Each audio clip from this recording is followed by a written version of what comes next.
इस वीडियो में हम लोग Cauchy first theorem, Cauchy second theorem और जो स्क्वीज प्रिंसिपल है उसके कॉरस्पॉन्डिंग जो न्यूमेरिकल्स बनते हैं वो हम लोग यहाँ पर डिस्कस करेंगे। Squeeze principle, Cauchy first theorem on limits, Cauchy second theorem on limits, ये सारे के सारे जो थ्योरम्स हैं वो हमारे पास न्यूमेरिकल्स में काफ़ी ज़्यादा यूज़ होते हैं। अब न्यूमेरिकल्स में हमें बेसिकली क्या चेक करना होगा, हमें न्यूमेरिकल में सिचुएशंस चेक करनी होंगी। कई बार ऐसा होगा कि हमारा स्क्वीज प्रिंसिपल एप्लीकेबल होगा, कई बार हमारा कॉची फर्स्ट थ्योरम एप्लीकेबल होगा, तो हमें स्टेटमेंट जो है वो सारी पता होनी चाहिए। कॉची सेकेंड थ्योरम और लिमिट्स की statement, Cauchy first theorem of limit की स्टेटमेंट और स्क्वीज प्रिंसिपल की। अब जैसे कि हमारा ये सेकेंड एग्जाम्पल है, show that limit n approaches to infinity root n plus one minus root n is equal to zero.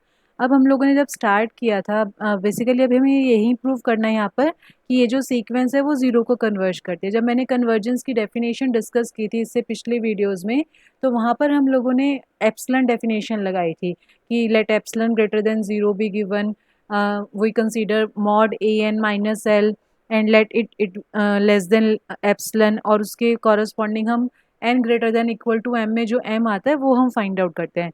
But epsilon जो डेफिनेशन है ना, अगर क्वेश्चन कॉम्प्लिकेटेड हो जाए तो वो वर्क नहीं करती। मोरोवर पेपर में जब क्वेश्चन आएगा तो आप लोगों को खुद चेक करना है, अगर स्पेसिफाई नहीं कर रहे हैं, जैसे उन्होंने स्पेसिफाई नहीं किया कि एप्सिलॉन डेफिनेशन लगानी है, तो आपकी चॉइस है। हो सकता है कि कोई एक पर्टिकुलर न्यूमेरिकल जो है वो एक से ज़्यादा मेथड से सॉल्व हो सके। तो बेटर है कि जितनी प्रैक्टिस क्वेश्चंस की हम करेंगे उतना ही हमें पता लगेगा कि इस क्वेश्चन पे ये पर्टिकुलर ट्रिक जो है वो लग सकती है।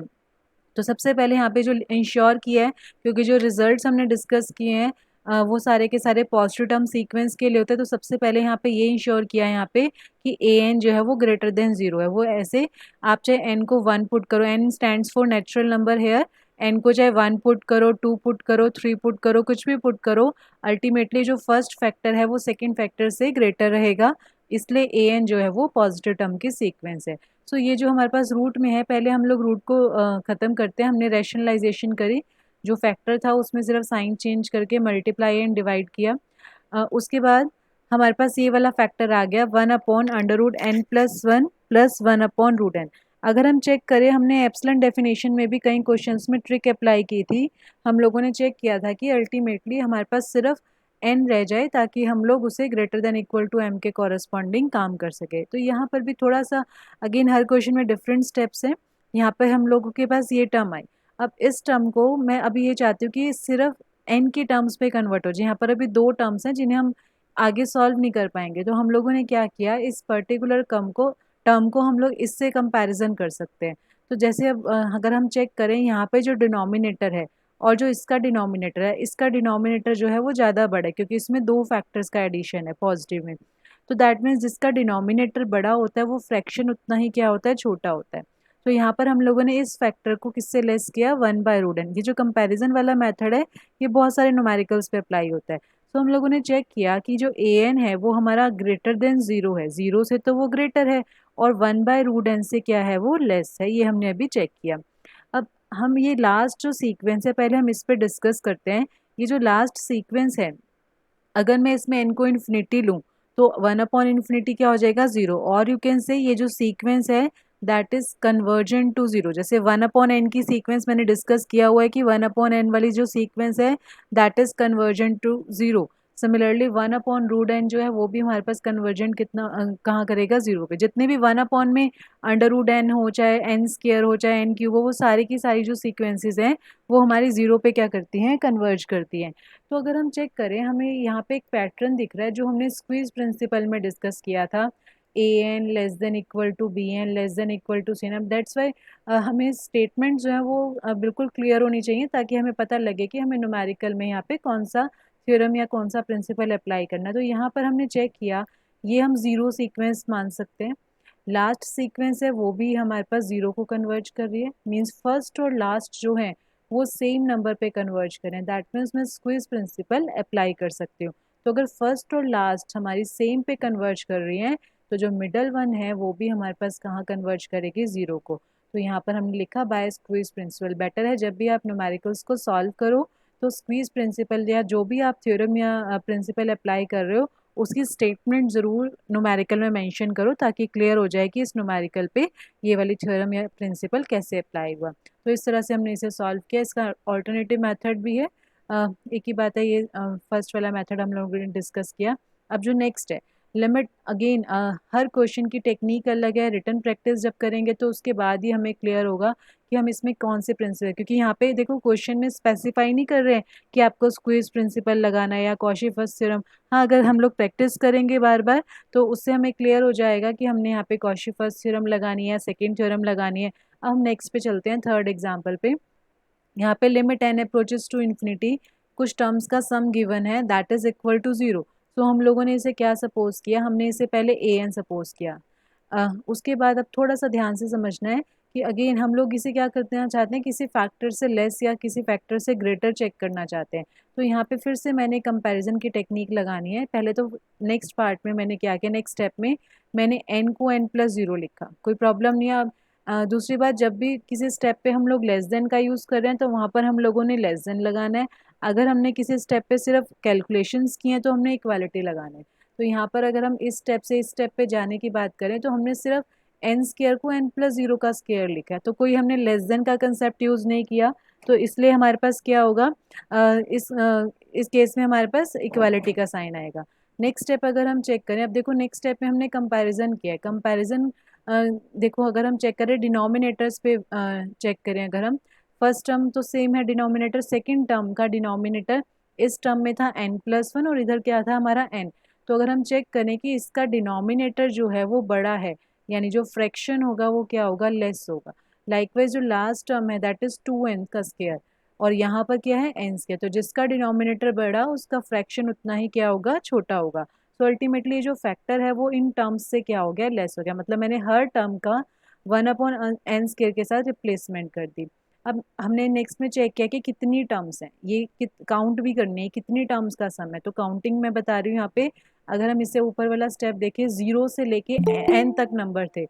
अगर मैं बात करूँ 0 से 5 तक, तो 0 से 5 तक कितने नंबर्स होते हैं, they are 6 numbers, because 0 is always 0 is also included. तो यहाँ पर अगर हम चेक करें 0 से लेके n तक, 0 से n तक n+1 नंबर है। दैट्स वाई यहाँ पे न्यूमरेटर में नेक्स्ट स्टेप में n+1 लिखा। अगेन मैं सिर्फ इस स्टेप से इस स्टेप पे जाते हुए सिर्फ इन्हें ऐड कर रही हूँ, तो लेस देन नहीं आएगा, यहाँ पे इक्वालिटी आएगी।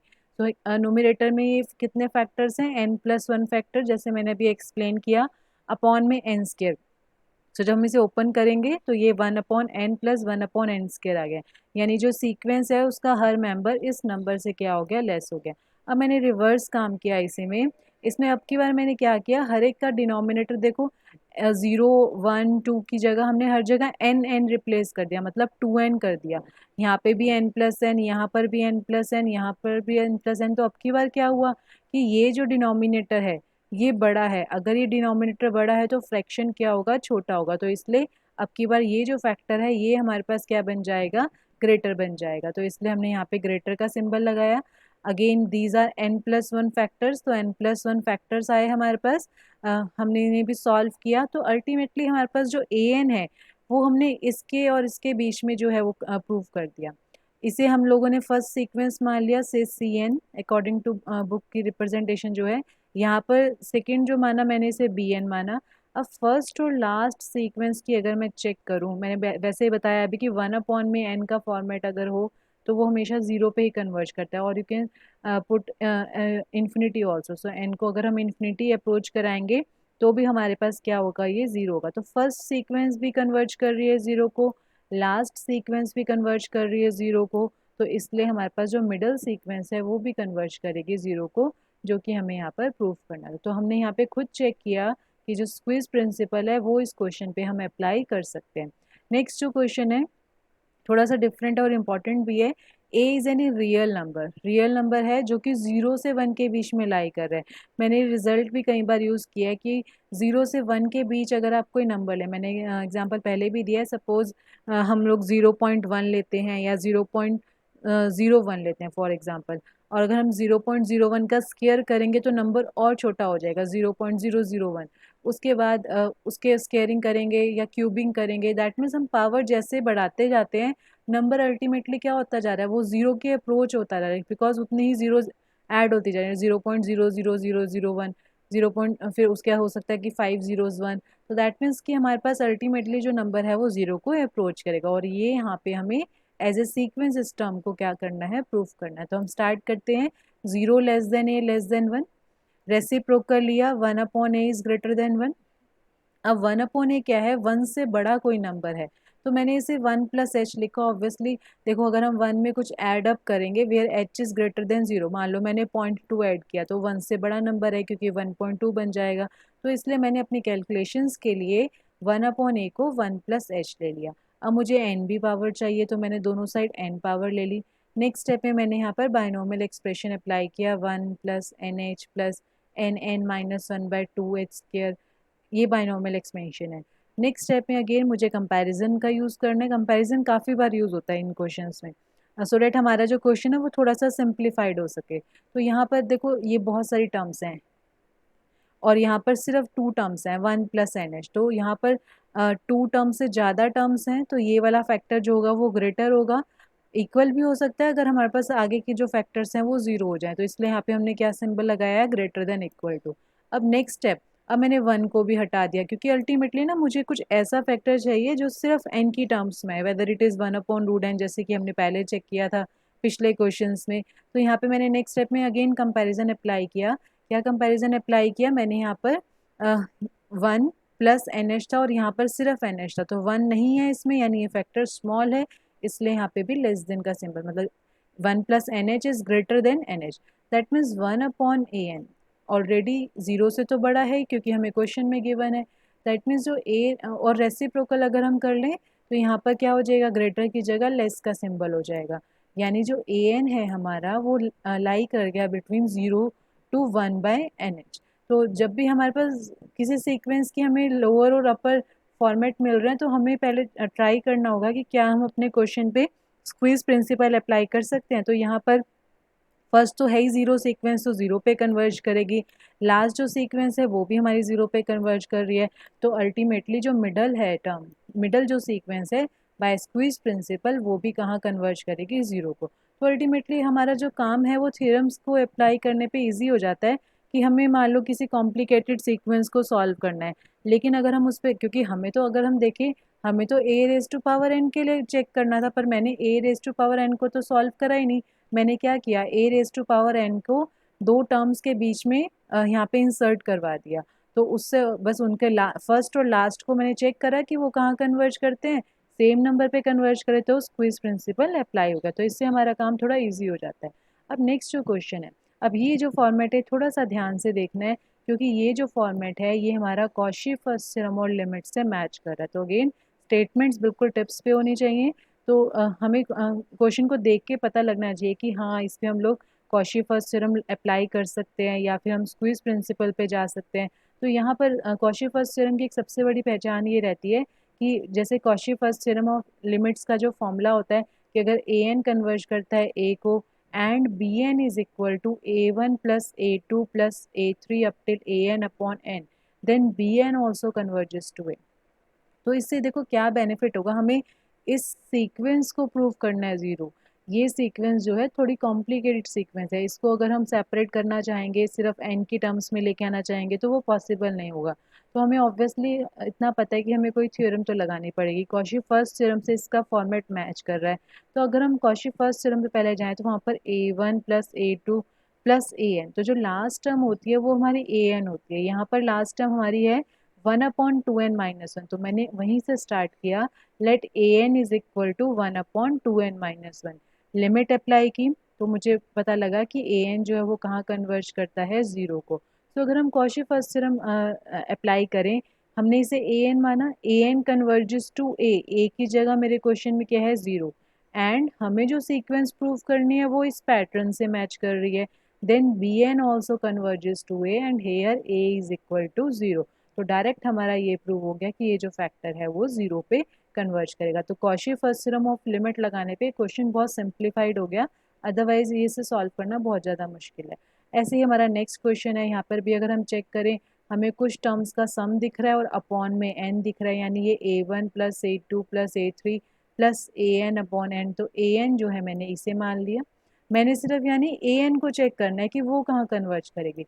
तो कहाँ तो मुझे इतनी बड़ी सीक्वेंस को चेक करना था, कन्वर्जेंस कहाँ पर कर रहा है, लेकिन मैंने क्या किया, मैंने सिर्फ ए एन को चेक किया। अगर हमारा ए एन 1 पे कन्वर्ज कर रहा है, Cauchy first theorem of limit apply करके हमारे पास क्या प्रूव हो जाएगा कि ये जो पूरा का पूरा फैक्टर है वो भी हमारा क्या है 1। Again Cauchy first theorem of limit की बेटर है कि स्टेटमेंट भी हमें न्यूमेरिकल में मेंशन करनी है।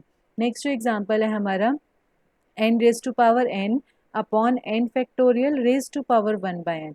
अब हम लोग यहाँ पर raise to power 1 by n का फॉर्मेट है। अगेन अगर हम चेक करें यहाँ पे Cauchy first theorem of limit तो नहीं लग सकती अभी, ठीक है। तो अगर हम थोड़ा सा चेक करेंगे कि हमें A n raise to power 1 by n का जो फॉर्मेट है कहीं ना कहीं सेकेंड थ्योरम ऑफ लिमिट में मिलता है, तो कहीं ना कहीं हमें स्टेटमेंट से हिंट मिलेगा, लेकिन हमें स्टेटमेंट्स जो हैं, जो थ्योरम्स के स्टेटमेंट है वो हमें क्लियर होने चाहिए। तो मैंने क्या किया यहाँ पर, मैंने ये देखा कि यहाँ पर raise to power 1 by n है, और raise to power 1 by n जो है हमारा वो कॉशी सेकेंड थ्योरम में आता है, और कॉशी सेकेंड थ्योरम में हम लोग ये बात करते हैं कि A n raise to power 1 by n and A n plus 1 upon A n these limits are equal. तो इसलिए मैंने क्या करा, पहले A n plus 1 upon A n को निकालना, because A n raise to power 1 by n को solve करना थोड़ा कॉम्प्लिकेटेड होगा क्योंकि फ्रैक्शनल पावर है, इसलिए मैं इस फैक्टर को ना कंसीडर करके मैं इस फैक्टर को कंसीडर करूँगी। तो यहाँ पर ए एन प्लस ए एन लिया मैंने, ए एन जो है वो ये ब्रैकेट होगी because raise to power 1 by n, a n raise to power 1 by n, तो ए एन क्या होगा जो ब्रैकेट में, तो ये हमें ए एन गिवन है, ए एन प्लस 1 हम लोगों ने लिखा, ए एन प्लस 1 अपॉन ए एन को हम लोगों ने सॉल्व किया, मीन्स सेकेंड जो टर्म है इसको फर्स्ट टर्म से हमने डिवाइड कराया, सेपरेट किया टर्म्स को। यहाँ पे n plus one raise to power n plus one था, तो 1 पावर कैंसिल हो जाएगी, यहाँ से n प्लस वन कैंसिल होगा, n से डिवाइड कराया हमने। अब ये जो सारा फैक्टर है ये हमारा इस तरह से आ गया। नेक्स्ट स्टेप मुझे इसमें लिमिट लेना है, लिमिट लेने का मतलब मुझे इसकी कन्वर्जेंस बेसिकली चेक करनी है। तो जब हम लिमिट लेंगे यहाँ पे, ये हमारे पास एक रिजल्ट होता है, इसे नोट रखना है हमें, 1 प्लस 1 अपॉन एन, ये 11th क्लास में डेरिवेशन है इसकी, 1 plus 1 by n raised to power n limit n approaches to infinity that is equal to e। तो ये जो फैक्टर है ये आगे भी कई बार यूज होगा न्यूमेरिकल्स में। अब हमें यहाँ पे ये देखना है कि n अगर इन्फिनिटी को अप्रोच करे, पावर इन्फिनिटी, और यहाँ पे क्या फैक्टर आए, इस पावर का रेसिप्रोकल। सपोज यहाँ पर हमारा n/2 है किसी क्वेश्चन में, तो यहाँ पर 2/n होना चाहिए, तभी ये फैक्टर जो है वो हमारा e के इक्वल आएगा। तो दैट मीन्स ये जो फैक्टर है वो हमारा e के इक्वल आ गया। सो हमने कॉशी सेकेंड थ्योरम लगाई। अब देखो हमने तो सॉल्व करना था A n raise to power 1/n को, लेकिन हमने किसे सॉल्व किया, A n plus 1 upon A n को, क्योंकि और हमने Cauchy second theorem of limit लगाई। तो Cauchy second theorem of limit लगाने के बाद हमारे पास क्या है कि अगर हमारा ये फैक्टर ई पे कन्वर्ज कर रहा है तो इस फर्स्ट फैक्टर जो है वो भी ई को कन्वर्ज करेगा, जो कि हमें प्रूव करना था।